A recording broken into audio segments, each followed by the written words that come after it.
J.P. Morgan is America's most prolific banker, a man so influential that the NYSE halted trading for half a day upon his death as a mark of respect. To comprehend the immense impact of Pierpont's influence, we must rewind to a time when America was not yet an economic powerhouse with a $21 trillion GDP. In this emerging market, once heavily reliant on British capital, J.P. Morgan's story unfolds through a blend of timing, genius, and connections, establishing him as the most powerful figure in American financial history. While traditional life stories start at birth, J.P. Morgan's narrative involves acknowledging his father, Junius Spencer Morgan, a towering figure who significantly shaped Pierpont's life. As a highly respected businessman in both American and European banking, Junius molded his son to follow in the family banking business. Their father-son relationship can be characterized as tough love. Born on April 17, 1837, J.P. Morgan faced various health challenges from a young age. His sickly condition, marked by seizures, rheumatic fever, scarlet fever, and migraines, included the visible complication of acne rosacea severely affecting his nose's blood vessels. Hindered by his health, Pierpont became a loner, spending his time studying and learning to read financial statements. Influenced by his father's success, he developed a fascination with autographs from notable figures. Starting his career on Wall Street, Pierpont aimed to capitalize on the emerging American market. With his father's assistance, he secured a position as an unpaid clerk in a New York banking firm, providing overseas intelligence to his father in London. Writing lengthy letters to his father for 33 years, Pierpont gained first-hand experience and eventually outgrew the small firm, founding his own company, J. Pierpont Morgan & Company, in 1861. At a business event, a young woman named Amelia Sturgis captured Pierpont's attention, sparking a deep love. Over the next 3 years, they were inseparable. As Pierpont's business flourished, he used his newfound wealth to buy her a ring from Tiffany's, planning to propose. However, their happiness was short-lived. As they prepared for their wedding, Mimi fell seriously ill with tuberculosis. Despite her frailty, they married in October 1861, but Mimi passed away just 4 months later. Devastated, Pierpont returned to New York and threw himself into his work, trying to cope with the pain.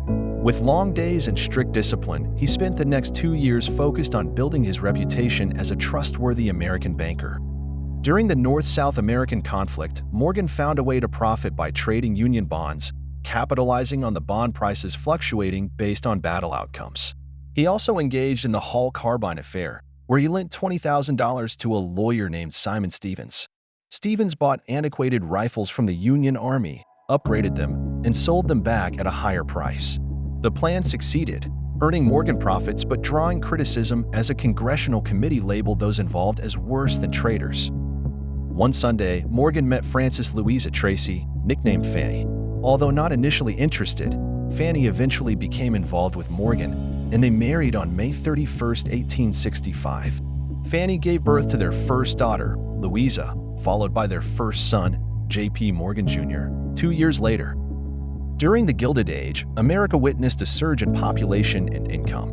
J.P. Morgan, strategically positioned on Wall Street with support from his father's connections, became a prominent figure in the booming economy. At age 33, considering retirement, his father arranged a new partnership with Anthony Drexel, forming Drexel, Morgan & Company in 1871. Known for excellence in all aspects of life, Morgan balanced meticulous attention to gardens and finances. His intimidating image, heightened by a deformed nose, towering height, and fierce gaze, contributed to his success in the banking business. With an annual income exceeding $500,000, he utilized his imposing presence to influence opponents, especially in the railroad industry. Unlike other monopolized industries, railroads faced intense competition and overexpansion. Morgan saw this as an opportunity, actively participating in corporate management through what later became known as Morganization or activist investing. Despite serving on multiple boards, his influence was so significant that it was said the true chairman was always wherever Pierpont Saturday. Over time, Pierpont earned a strong reputation as an honest dealmaker, especially in the realm of trains where government regulations were non-existent. His growing reputation attracted more business, and he became a master of consolidation. When 2 major railroads threatened the economy, Morgan intervened. Utilizing the Corsair yacht, he hosted meetings with the railroad presidents, negotiating terms and holding them hostage until they agreed, a victory known as the Corsair Pact. J.P. Morgan embraced the work hard, play hard philosophy. He joined the New York Yacht Club, purchased the Corsair yacht, and hosted lavish parties. In 1890, after his father's death, he inherited a significant fortune, doubling his wealth. Morgan bought the Corsair II, an even larger yacht, with no regard for the cost. However, the gold panic of 1893 created challenges as the US dollar's value tied to gold triggered widespread panic. Banks turned to Wall Street bankers for help, and Morgan, despite railroads collapsing, played a vital role. He focused on consolidating railroads, a decisive action to stabilize the economy. Morgan's financial strategies and commissions earned him fame, leading to a meeting with President Grover Cleveland. When Morgan proposed a plan to restore America's gold reserves, Cleveland initially rejected it. Morgan, considering himself the emperor of finance, insisted on a meeting. The situation worsened, with the government risking bankruptcy. Morgan's intense determination compelled the president to meet, recognizing the urgency of Morgan's plan.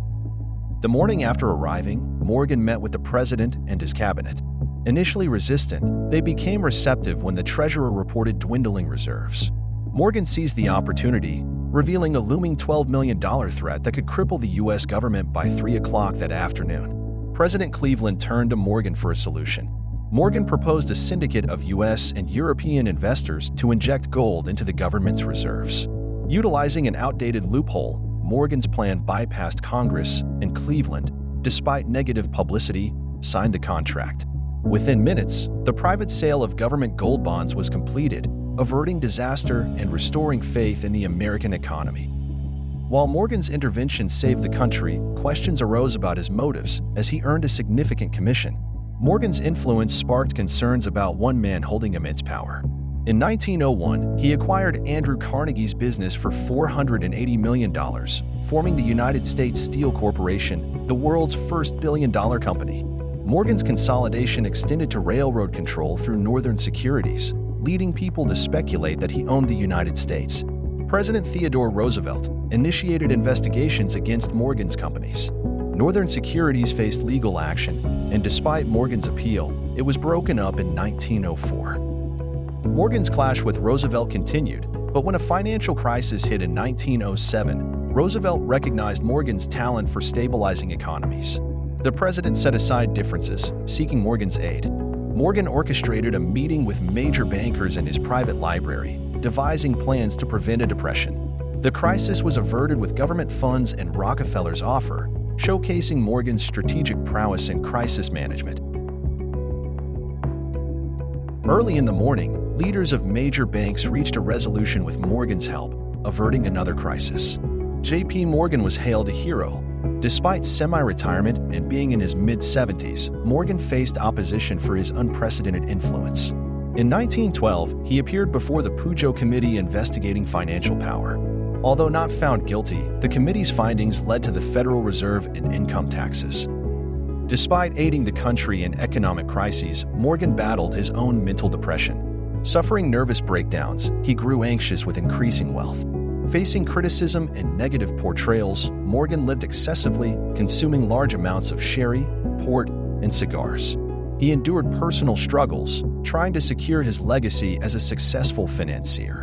In 1913, at 75, Morgan passed away in Rome. His legacy extends beyond wealth, with paintings and valuable items donated, showcasing the influence of one man.